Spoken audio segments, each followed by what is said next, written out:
Hi ladies, welcome back to my channel, and today I wanted to first and foremost say thank you to my subscribers. If you couldn't already tell by the name down below, my name's Natalie and my channel is simply called Natalie Adarinto because that's my name. So I just wanted to say thank you to my subscribers who've remained faithful in watching my videos. I am honored that you find them interesting and informative. Well, I hope you are. And for those who've maybe stumbled across this video today, I just wanted to say thank you as well for taking the time out of your very busy day to watch my videos. And I hope that you can like or subscribe. Tell me what you think. Tell me what else you'd like to see me review or talk about. But for those of you who don't already know, I suffer from alopecia, and it started in my teens and it just sort of progressed as I got older. So I wanted to talk about two things today. The first thing I wanted to discuss was this wig that I'm wearing. And surprise, surprise, this is my NHS issue wig. And here in the UK, if you suffer from hair loss, it is possible to get a wig prescription from the NHS. Now, my initial feelings about NHS wigs was I'm gonna look like a granny. And that's my honest initial feeling about what to expect on an NHS issue wig. And so I was pleasantly surprised when after my dermatologist sort of, well, I don't think it was my dermatologist that suggested it. Where I work in a hospital setting. I work with patients going through chemotherapy and things, and so I discovered this unit. And incidentally, they not only provide wigs for ladies or gents going through hair loss because of chemotherapy, but for people suffering from alopecia. So yes, so I went in, had some fittings and trials, and the lady in the unit is a qualified hairdresser, so she was able to suggest color, cut, and things like that would suit me. And after putting in an order to this wig, I waited maybe a couple of weeks for it to come from the manufacturer, so it was made to my color specifications and etc, etc. Now, first thing I want to say about this wig is it's very good quality wig. It's synthetic, it's got straps, it doesn't have any combs, but what it does have is parting space, yay! So, and this is not a lace front wig or anything like that. It's just, I wish I could describe, it's like a silk top wig. So it's got that material and it gives that, but that sort of, look of scalp. But the good thing about it is it's that wide, about a good 4 inches wide, and from about here to all the way back there, deep. Okay, so it's about a good maybe 8 or so inches deep. So all that is parting room. And the other thing that I like about this wig is the parting rather comes right to the edge.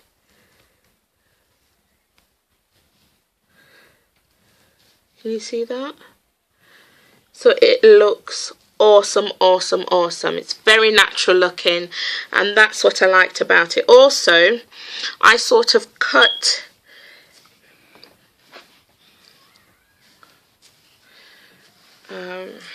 a fringe into it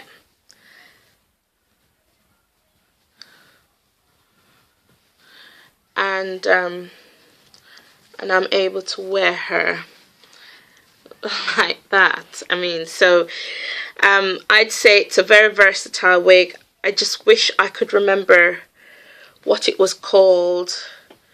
It was more of a style name rather than like a Susie, or you know, the usual stuff that we get wigs called in the wig shop. So because it's on prescription, I paid 60 something pounds instead of over £100 for it. And even at that price point, it's still quite expensive to what you can get in the beauty supply store. But what you can't get in the beauty supply store is the quality of this wig, and that's my honest feeling about this wig. Also, usually the beauty supply wigs around the circumference is quite tight, and sometimes you just can't wait to just whip that baby off when you get home. But this is very, very comfortable, and I feel quite comfortable keeping this on all day. Okay, so if you are suffering from some sort of hair loss for any reason, and you've heard horror stories about the NHS issue wigs like I did, don't be put off by it. Inquire about it from your GP, or the hospital will, you know, reception or something will be able to direct you to a department if there's one available, and or your physician, whoever is looking after you, and knows that you know, obviously the reason you're having hair loss, they might be able to direct you to the service if they've got one as well. But I wouldn't shy away from going to see. I mean, when I went there, she had lace fronts, which I didn't expect. I don't know why, but I didn't. And they had all sorts of different styles and colors and shades, and the lady informed me that if, for instance, I took a lace fronted long wig, she probably would have been able to cut it to suit my face and things like that. So I mean, it's an excellent service, and I'm happy that I stumbled across it and I decided to try it, because you know, there's this saying that you can't make your mind up about something. You can't decide you don't like something if you've not tried it. And I think I fell foul to that. And so I apologize to the NHS service. But that's why I wanted to put this out there. So if you live in the UK and you've had to see an oncologist or a dermatologist in regards to your, not only your health issues, but in regards to your hair loss, and you're worried about how you're going to look, you know, while going through treatment. If you decide, for instance, if you're going through chemotherapy, that you want to go for a turban or a headscarf of some sort, then, you know, that's your choice. But for the ladies who decide that they want to have hair while going through this treatment, and they want maybe similar to what they've got, but I suggest, and it's only a suggestion, if you lose your hair, and try not to be hung up on the hair looking exactly like your normal or natural hair. I'd say experiment with something new, a new color, a new cut. Shake it up a little bit. It might help in terms of how you feel on some days, because sometimes it's difficult to then find a wig that mimics your normal hair, and then if you're disappointed, and I think that's probably where sometimes people go wrong when choosing a wig. So just try and mix it up a little bit, okay? But don't shy away from it. I was pleasantly surprised, and I would definitely, you get, if you've got alopecia, you get 2 prescriptions a year. And, you know, the thing I'd like to add as well, with working for the NHS, I know that whenever they order an appliance for a patient, whatever company makes that appliance has to meet certain criteria and guidelines, hence why this is such a good quality wig and fit. Okay, so give it a try.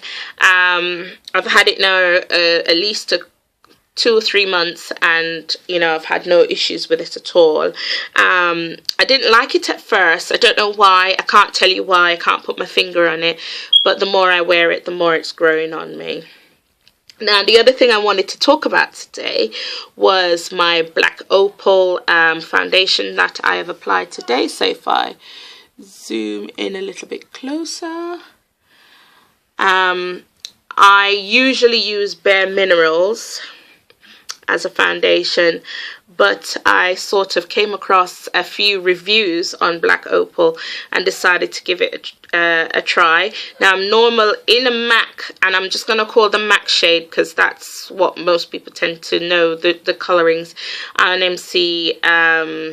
NC rather, 50, and in the Bare Minerals I'm a golden dark. So I chose the hazelnut of the black opal, and I must say it looked orange when I put it on, but this foundation oxidizes, so as it oxidized, it took about 5 minutes or so, and then it just blended seamlessly with my skin. So don't be put off when you put it, you know, I was like, oh my god, what did I do? But I was pleasantly surprised. The coverage is excellent. It covered everything and its mother. I put it on about 9 o'clock this morning, and it's about 5:30 now in the evening, and it's still going. I did have a little bit of a shine. Don't know if you can see that, but if you wear a primer, and I did today, that should sort out any shine issues. But yeah, I'll keep you updated on how that goes. It cost $6.99, which was quite a great price point compared to my Bare Minerals that usually costs about between 23 and 25 pounds per pot, 8-gram pot. Mind you, that 8-gram pot lasts everyday use, lasts me about 3 months. So, you know, it's still, for me, a great buy, Bare Minerals. I'm a great advocate of that makeup. I've tried Fashion Fair, if you watch my video on that, and I've tried MAC as well. I wasn't impressed with MAC because I broke out, and also I hit pan like really quick, and I think maybe I was just spoilt by my Bare Minerals because it lasts so long. I was like, oh my god, you know, it's the same price point, and it was finished within, I don't even think I used it for a month, to be honest with you, everyday use. So yeah, I won't be getting that again, because to me, that I might as well just get my Bare Essentials. But at $6.99, I'd definitely get this again. I've been using it now for a week. I haven't had any breakouts or anything like that. On the packaging it says it's hypoallergenic, and it also has sunscreen, SPF 15 or something like that, which is great. So yeah, I love this black opal so far, and I'll update you and let you know how it goes. But I'll post some pictures at the end so you can see what it looks like in real life, or with some flash added in. Okay, ladies, so lovely to speak to you again. Hopefully I can come again to you with another review, maybe in a week or two time, of a wig, and I'll let you know. I'll post that as soon as I can. But it was great speaking to you again. I know I haven't been on here in a few weeks, but I'm just busy with getting the kids back to school and etc, etc. How's that going for you guys if you've got kids? Let me know. But I'll speak to you again soon. Take care of yourselves, won't you? Bye.